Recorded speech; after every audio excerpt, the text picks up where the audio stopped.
Après 5 années à parcourir le monde à vélo, me voici arrivé au Myanmar, ex-Birmanie, un pays d'Asie coupé du reste du monde qui ne cesse d'être déchiré par des luttes intestines où s'affrontent dictateurs et rebelles, mais un pays qui compte certains des sites les plus féeriques tels la Phaya Shwedagon, les ruines de Pagan et le lac Inle.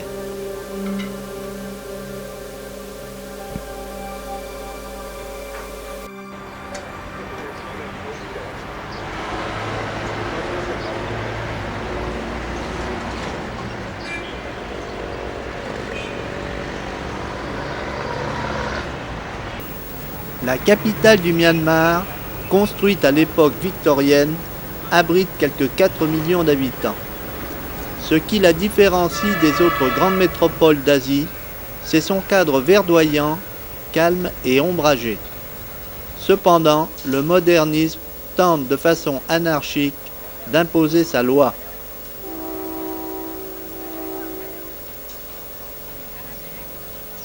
Le maquillage quotidien du visage avec le Tanaka, cette pâte à base d'une variété d'acacia, sert à éloigner les mauvais esprits.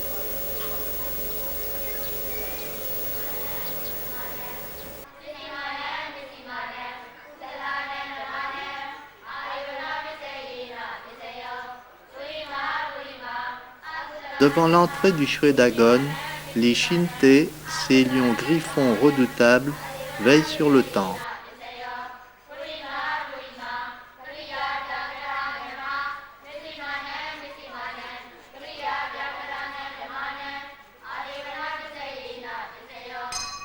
Le stupa, ce reliquaire, haut de 100 mètres, recouvert de plus de 8000 plaques d'or massifs, est encerclé d'une centaine de pagodons et de temples, comme pour lui rendre hommage.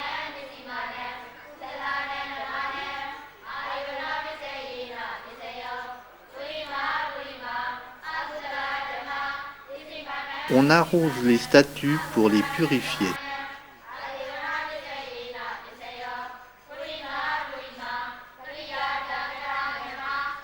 Pas de service religieux constant. On fait ses dévotions et l'on s'en va.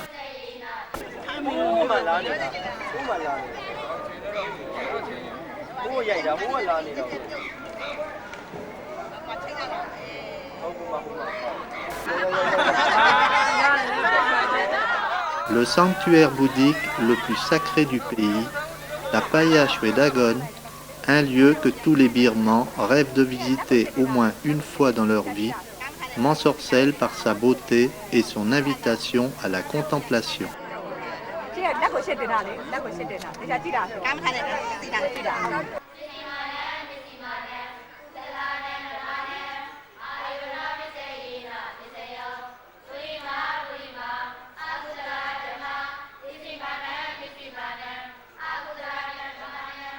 Chaque après-midi, le balayage de la plateforme est une corvée très recherchée. On s'inscrit longtemps à l'avance, on s'impose. Se mettre au service d'une pagode permet d'obtenir des mérites auprès du Bouddha qui seront rendus sous forme de succès et de chance. C'est une croyance très populaire.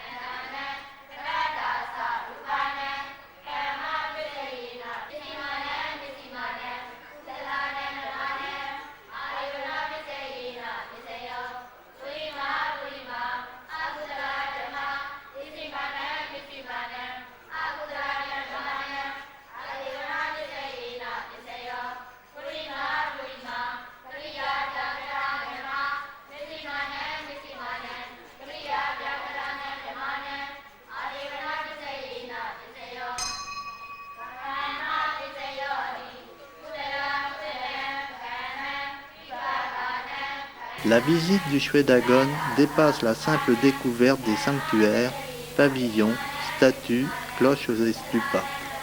C'est un lieu que l'on ressent autant que l'on admire. Il y règne une atmosphère étonnante, empreinte d'une joyeuse ferveur qui se mêle aux travaux de restauration.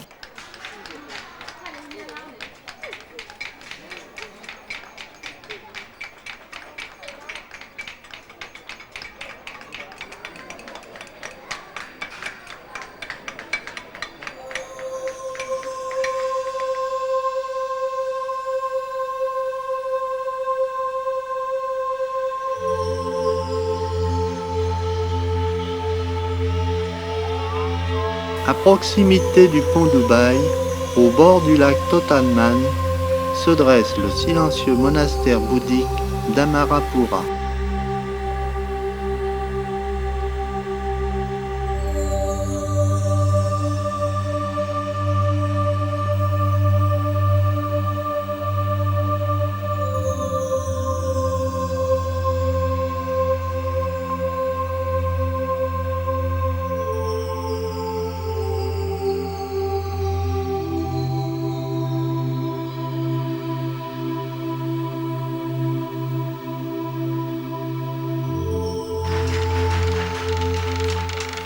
Cette région, célèbre par ses soies et cotonnades, abrite quelques 40 000 métiers à tisser de style siamois et de nombreux bancs de filage à 3 roues.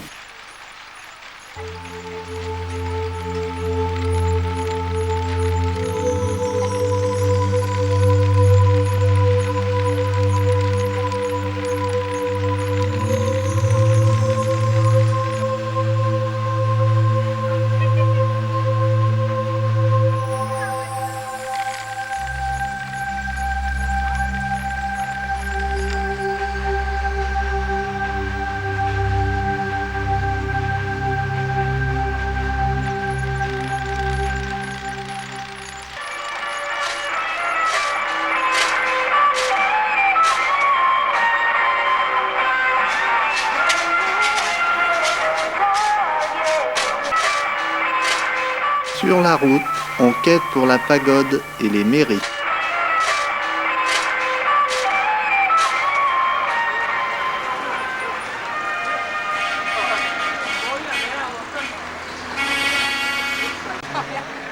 Les Dasasila ou non-birmanes portent des robes roses et se rasent la tête comme les moines, mais leur prestige est moindre auprès de la population.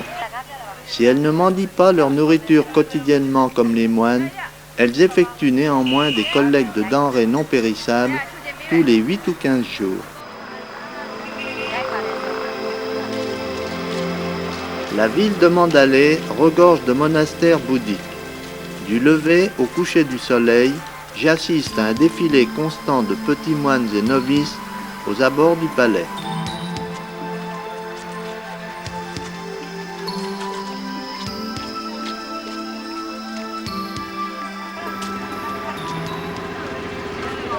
Le bateau me conduit à Mingun, accessible que par le fleuve, sur l'autre rive de l'Ayeyarwady, à 11 km en amont de Mandalay.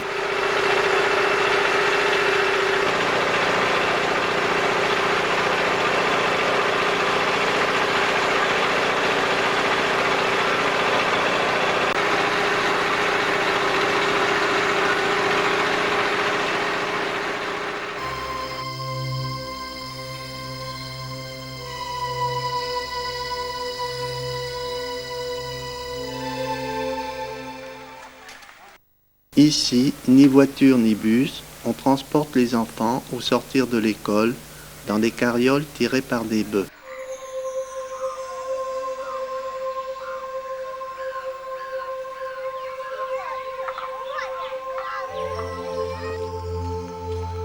À pied, on regagne sa maison, ou plutôt sa hutte, au bord de la rivière.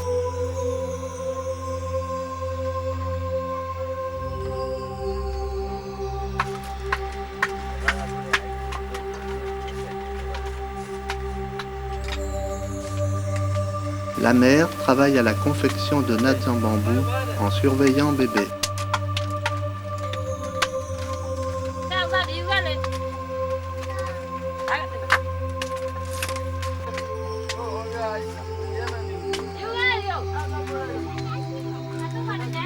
Le fils aîné, malgré son jeune âge, maîtrise parfaitement la technique de l'assemblage sous l'œil du père qui fume tranquillement son chérot.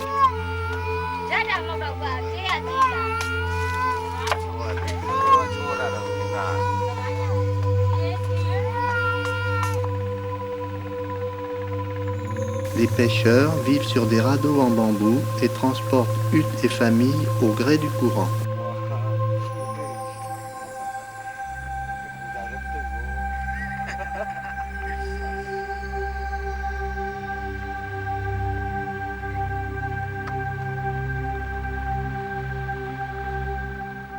Toute la journée se succèdent lessives et toilettes.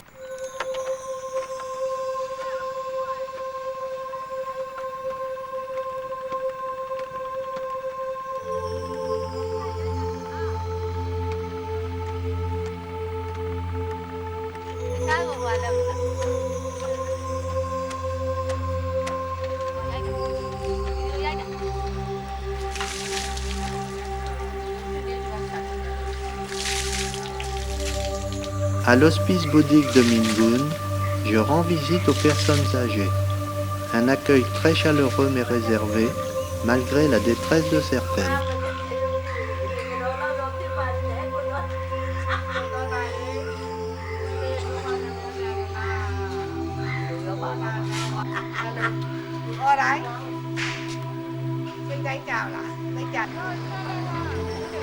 Au coucher du soleil, je suis de retour à Mandalay.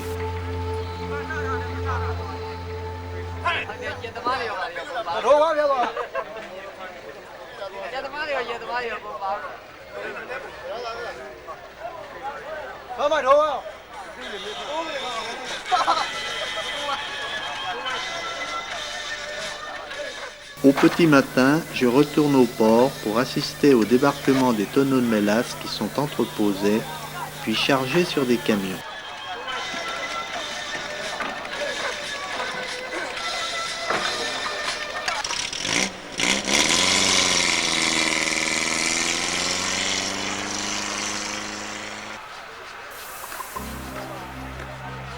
Dans cet Orient millénaire où le modernisme est absent, les femmes sont employées aux rudes travaux de déchargement des bateaux de sable pour les chantiers de construction.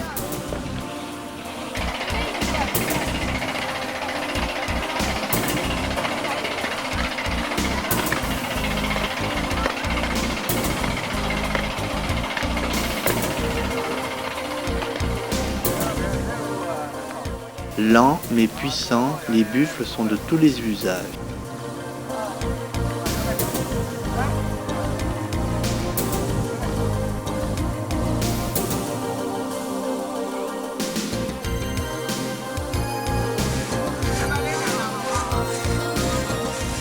Le teck, ce bois précieux qui flotte depuis les hautes montagnes du nord, est récupéré au passage, scié à la demande puis chargé sur des embarcations.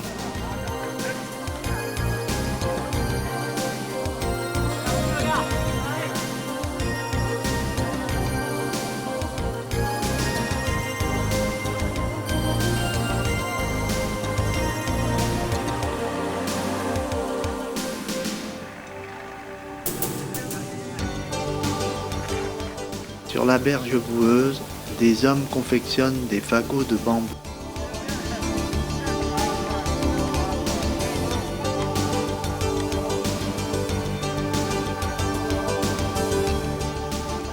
Les longues perches sont utilisées pour les échafaudages.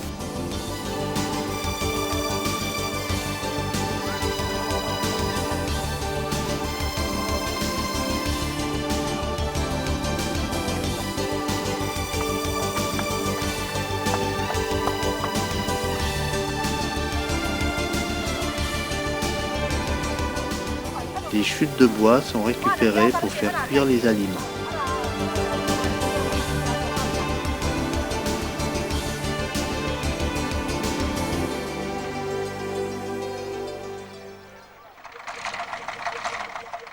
Les plus beaux troncs sont acheminés vers les scieries.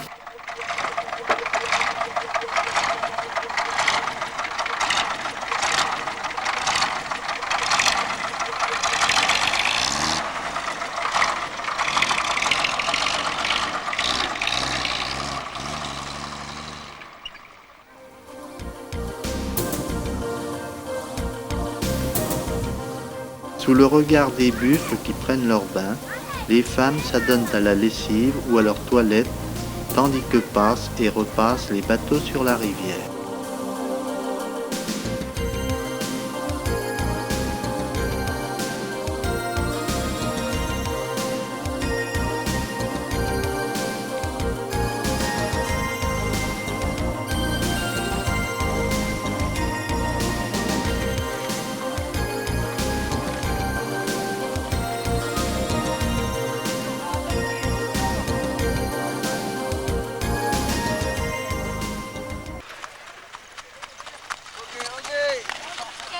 En chemin, je croise une carriole taxi tirée par un cheval.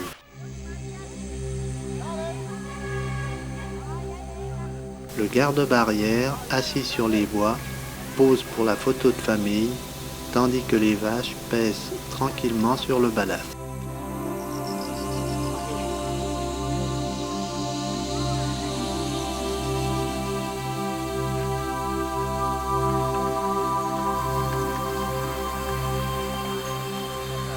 Le train arrive, vite il faut traverser.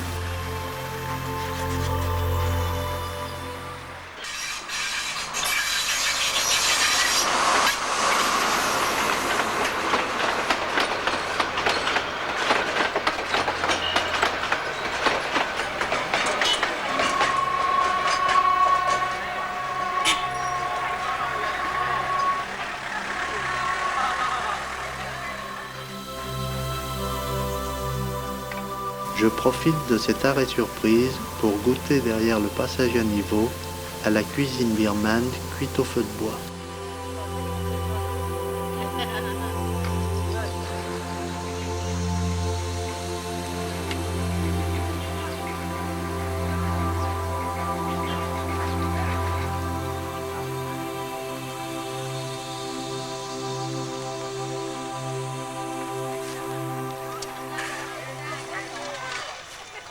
Femmes et enfants travaillent de façon inhumaine à l'empierrement et au goudronnage de la chaussée.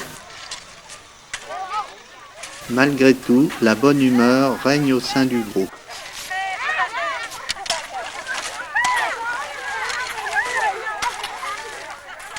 Le ramassage des gravillons se termine à la main.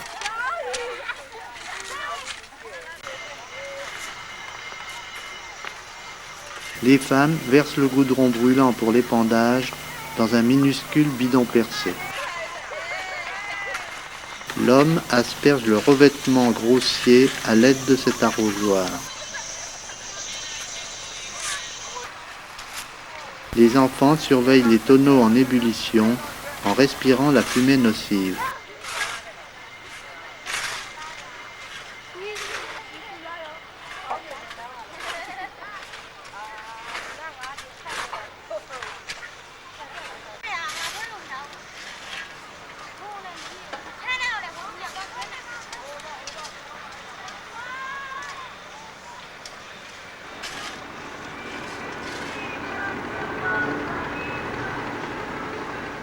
Au lever du jour, je prends le bateau en direction de Pagan.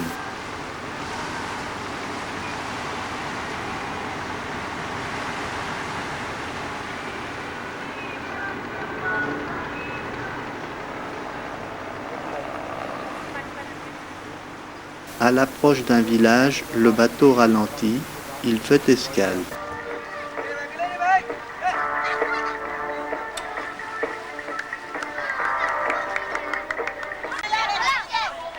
Sur le quai, les indigènes attendent et proposent fruits et beignets.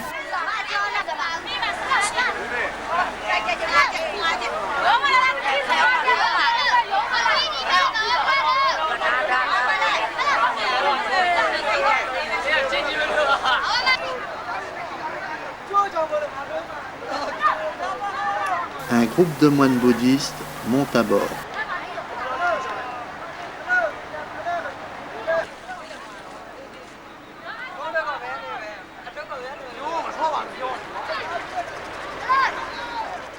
Je débarque à Pagan, sur le site archéologique le plus étonnant du Myanmar, accueilli par les chars à bœufs.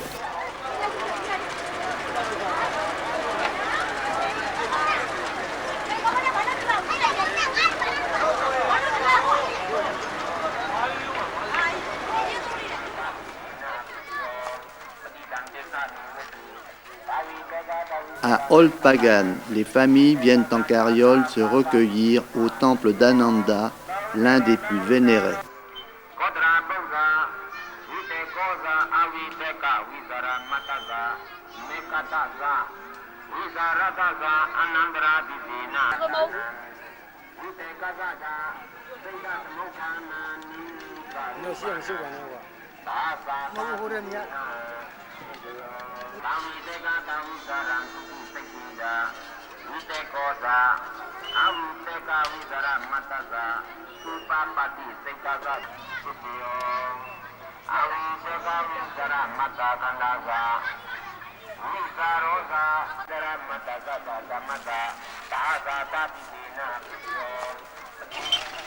De quelque côté que l'on regarde, on est entouré de temples et de ruines de toute taille.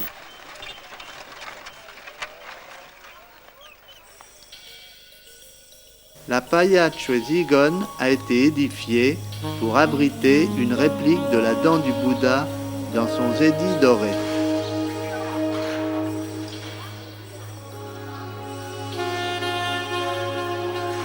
Sur la plateforme, les croyants vont de sanctuaire en sanctuaire faire leur dévotion.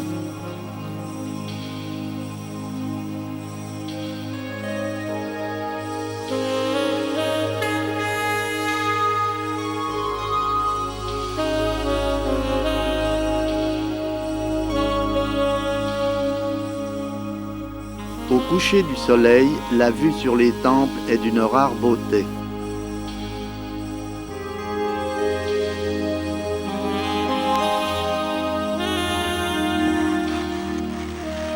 Je croise sur mon chemin quantité de chars tirés par des bœufs.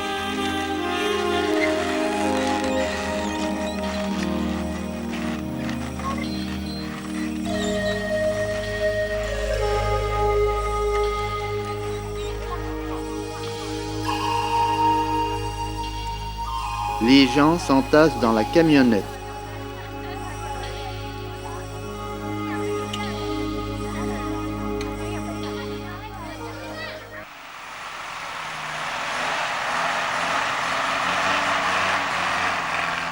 Direction le marché.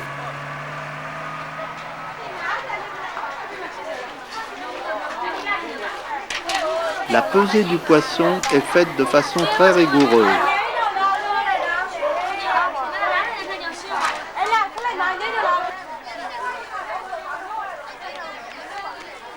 Des bassines de fruits et de pâtisseries jonchent le sol.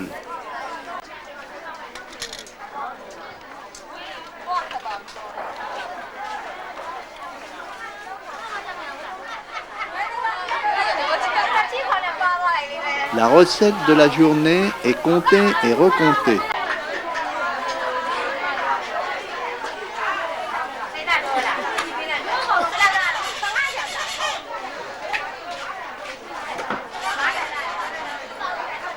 Dans cette ambiance, je m'attarde à fixer de nombreux visages sur la pellicule.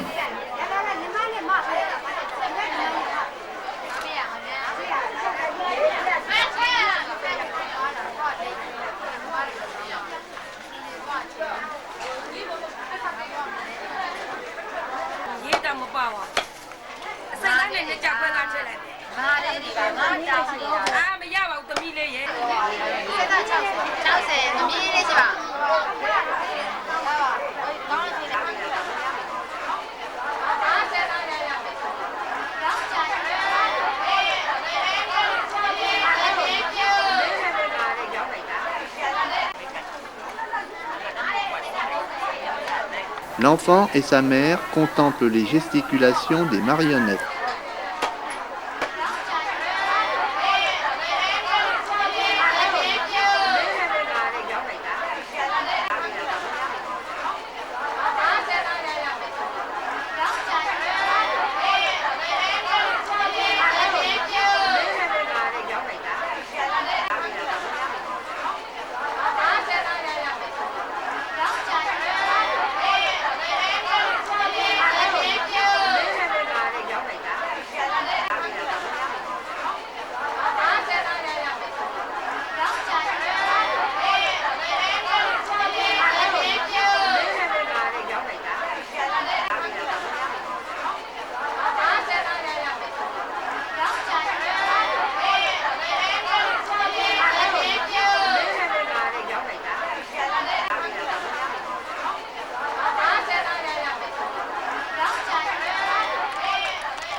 Je quitte Phagan par la porte de Taraba.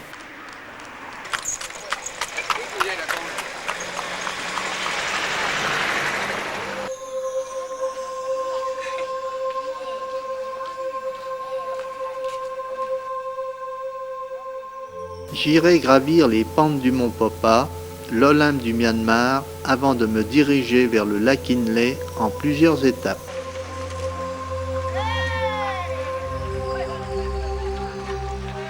Mes rencontres seront nombreuses.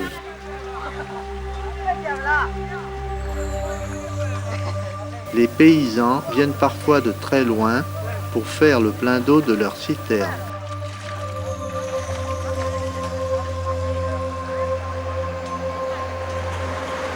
Au bord de la route, un homme est assis pour vendre ses poulets.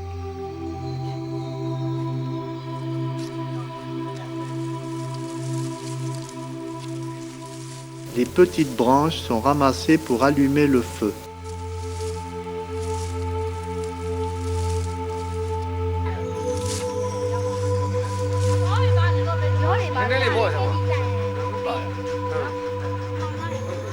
Le cardage de la laine de mouton est fait à la main.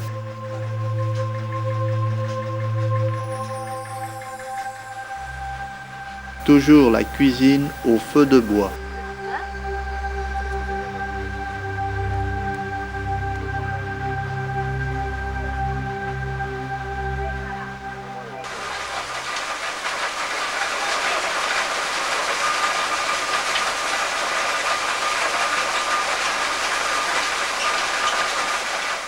Le concassage du zidi, prune de jujube, sert à la fabrication de boissons alcoolisées, dont la bière.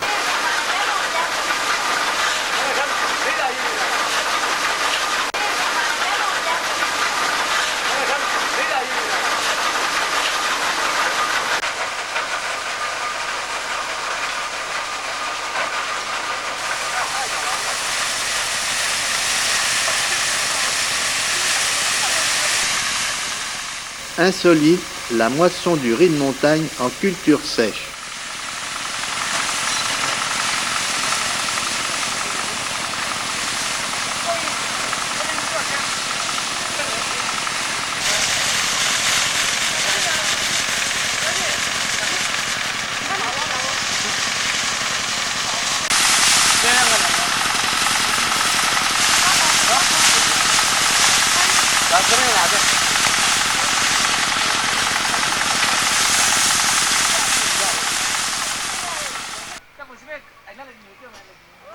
Chaque trou d'eau est un lieu de pêche.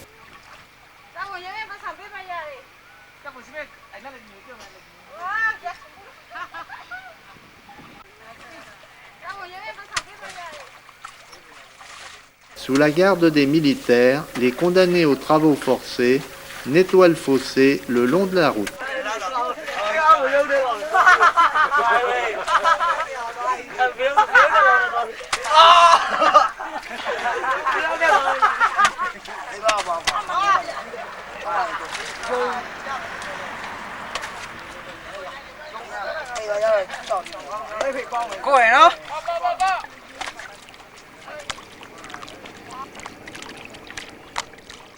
Enfin, j'arrive au lac Inle. La barque d'un pêcheur glisse sur l'eau d'un calme absolu.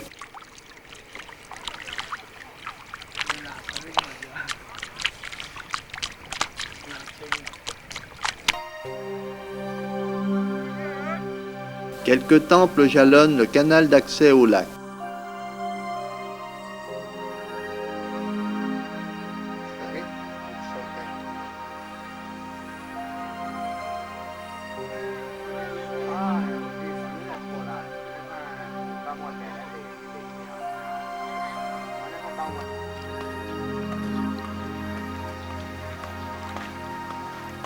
Ici, plus de route pour pédaler, uniquement le bateau.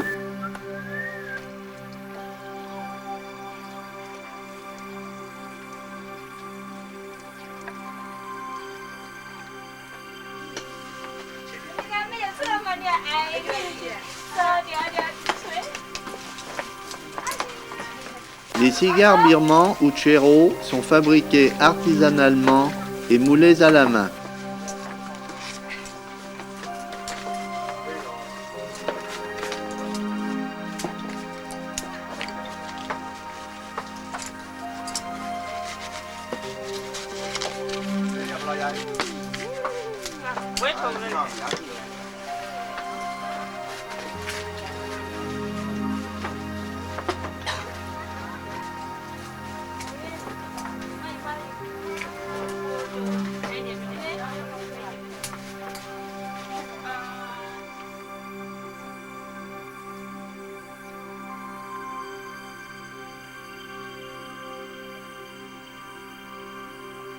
Lentement mais sûrement, mon pagayeur à la jambe me conduit de village en village en croisant de nombreux buffles.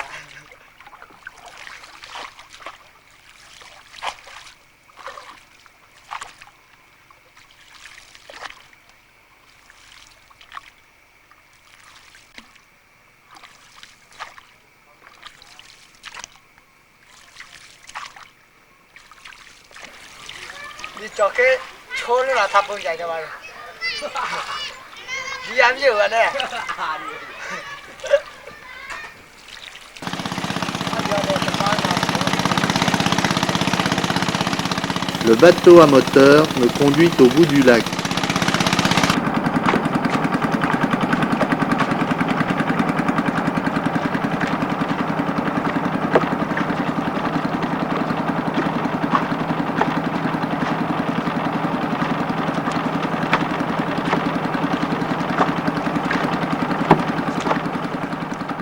À l'aide de filets coniques fortement tendus sur des cadres en bambou, les Inta pêchent au harpon le nakpen, un genre de carpe et d'autres espèces d'eau douce.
Au village d'Iwama, les femmes tissent des sacs chan et des longis.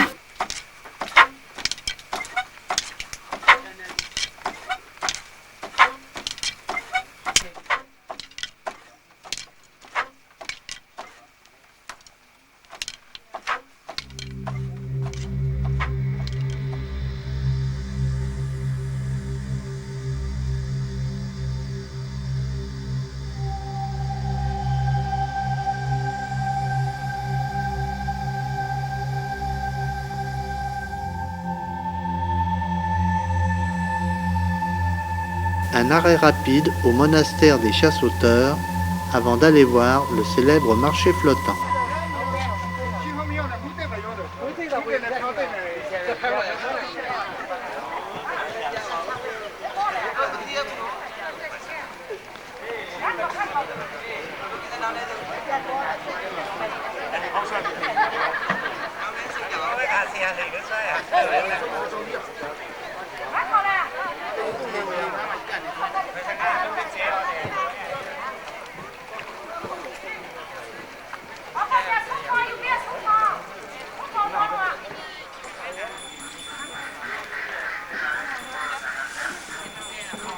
Les vendeuses, installées dans leur barque, proposent leurs marchandises. Tous les échanges se font sur l'eau de pirogue à pirogue. C'est vraiment très pittoresque.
Certaines ethnies ont des coutumes que l'on peut qualifier de barbares. Par exemple, les surprenantes femmes girafes à qui l'on superpose une trentaine d'anneaux de bronze autour du cou, ce qui a pour but d'étirer celui-ci à une taille démesurée.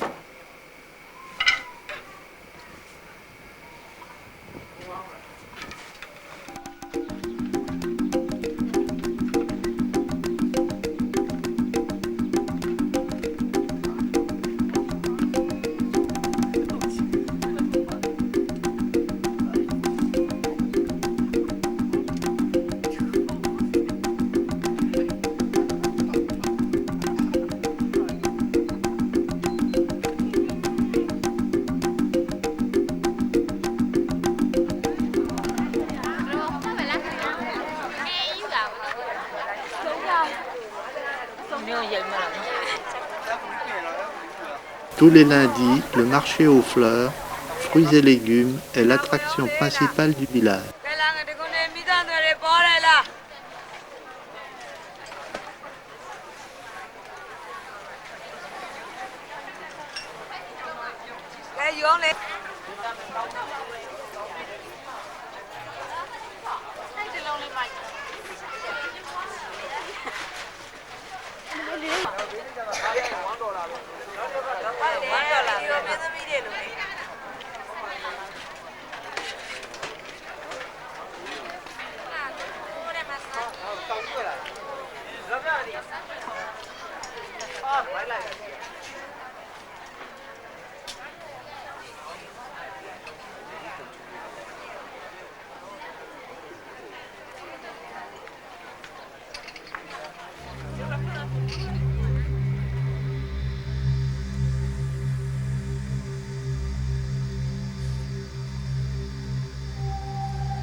Accompagné d'un guide, je parcours 26 km à pied dans les montagnes qui dominent le lac, à 1800 mètres d'altitude, à la rencontre des populations Pao.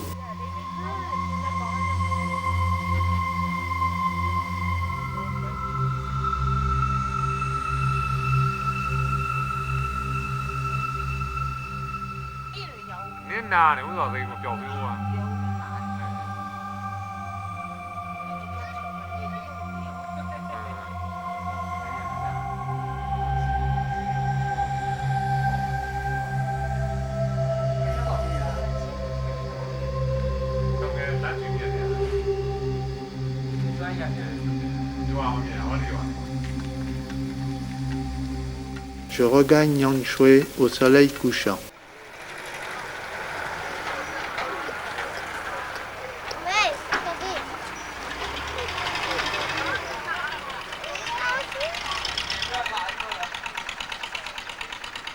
Dans la brume matinale, je quitte le lac Kinley à l'heure où les moines collectent leur nourriture.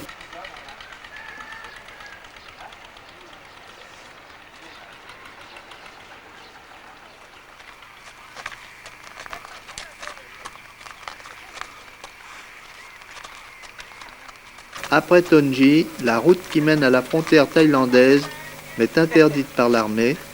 Je retourne à Rangoon en utilisant les transports locaux.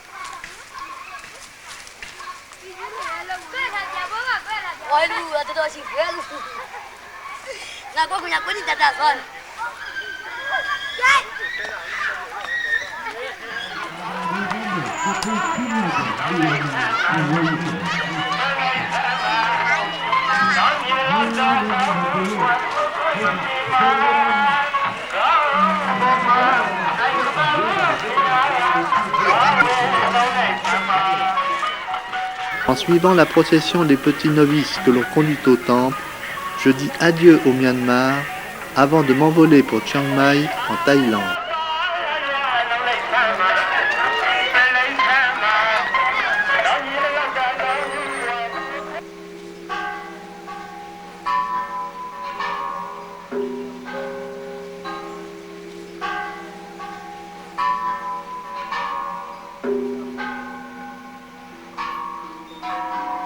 La montagne de Suthep domine de 1000 mètres la ville de Chiang Mai.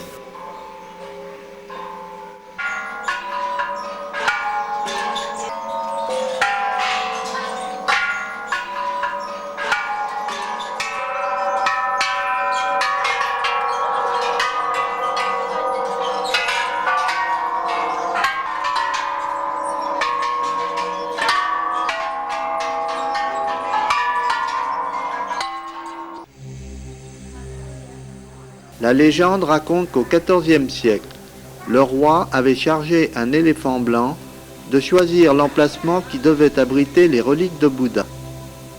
La bête s'arrêta là, le stupa fut construit.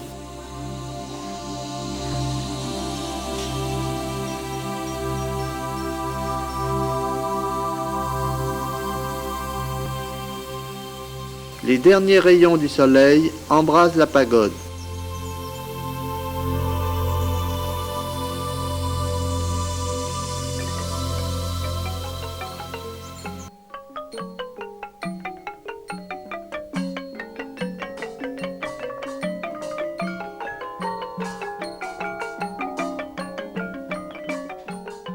Dans la banlieue de Chiang Mai, le petit village de Borsang regorge d'ateliers de décoration d'ombrelles.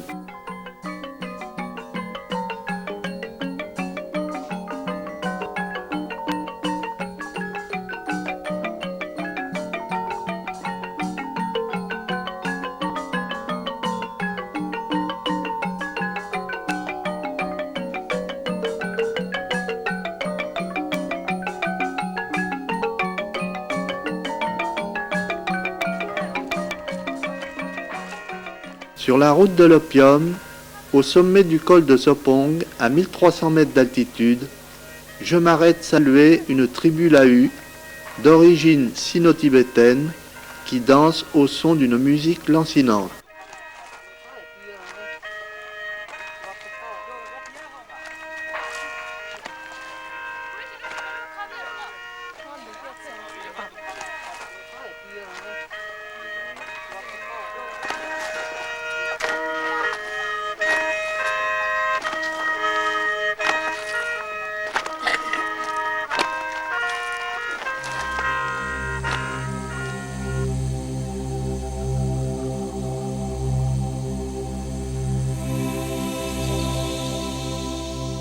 À la frontière birmano-thaïlandaise, Mae Hong Son est enclavée dans un cadre sauvage et enchanteur, au bord d'un petit lac entouré de montagnes et de temples.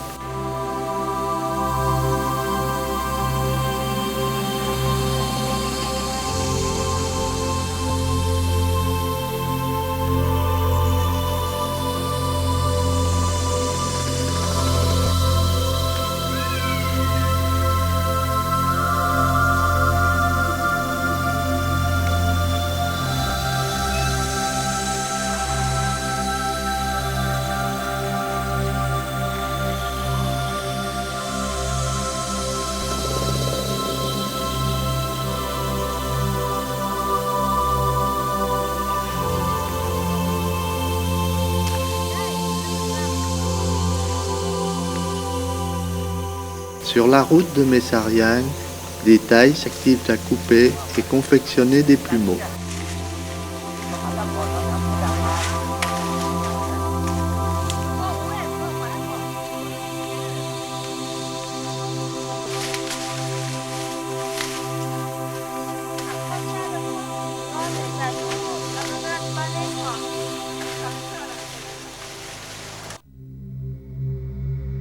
Un jeune garçon garde sa vache en compagnie de son chien.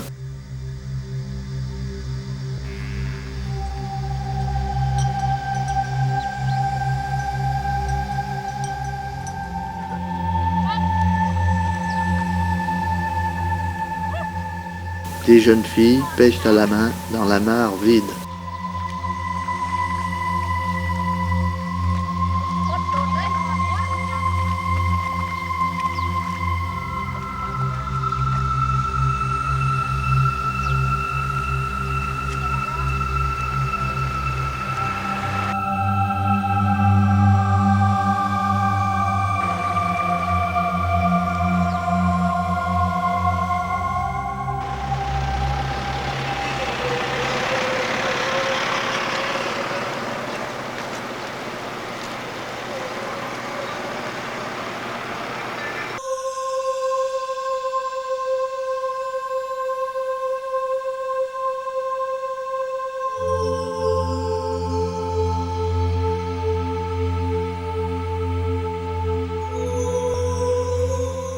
Sukhothai, l'un des plus beaux sites archéologiques de Thaïlande, situé dans une large vallée entourée de 12 collines, m'offre des dizaines de pierres dans un cadre incomparable avec ses bassins de lotus.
Sur le chemin du retour, les maisons de l'esprit, ces petites pagodes colorées posées sur un pilier, édifices spirituels, veillent à la protection des familles.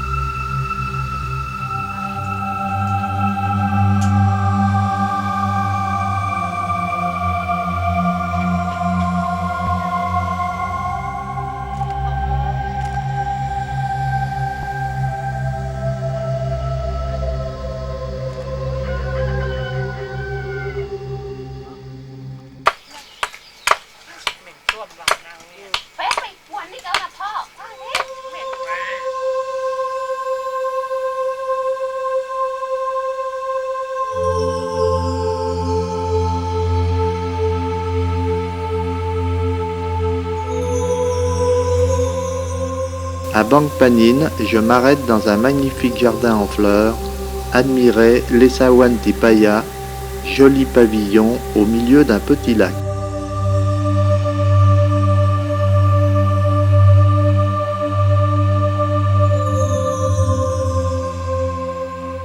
Puis à Ayutthaya, ancienne capitale du royaume Siam.